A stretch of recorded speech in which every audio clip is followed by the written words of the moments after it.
Minister of Health Honorable Moses Jean Baptiste says Saint Lucia continues to face challenges with the declining number of nurses available to support the public healthcare system. He revealed that over the past 2 to 3 years, the island has experienced a shortage of about 160 nurses, with an additional 162 needed to maintain current services. We know in Saint Lucia over the last 2 or 3 years our deficit when it comes to nursing it still hovers around 160 nurses in terms of our deficit. We need, just for us to maintain services in the public sector, we need an additional 162 nurses. Nurses continue to migrate, either because of family commitments or because they want to visit other markets just to see how things are, or other reasons, research, study, and therefore we constantly need to refresh our pool of nurses. Plans include the development of a nursing retention policy with improved incentives, along with stronger partnerships between healthcare institutions. He also pointed to collaborations between the Ayanola School of Nursing and local hospitals as an important part of strengthening the healthcare workforce.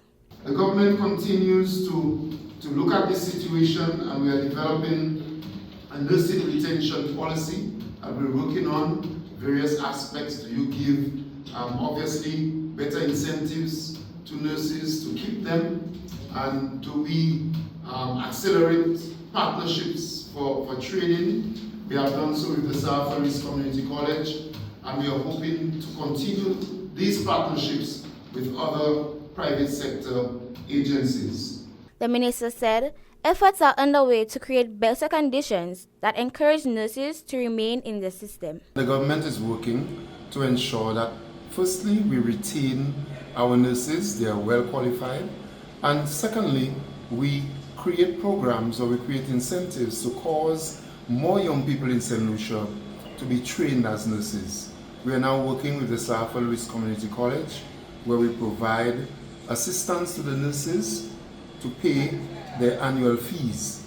And we are hoping that collaborations like this one with the Ayanola School of Nursing can be strengthened so that nurses can be provided with incentives. The collaboration with St. Jude, the OKEU, and the Ayanola School of Nursing can also assist us. We are hoping also that we will be able to develop a slew of incentives for nurses so that we can retain as many of our nurses as possible.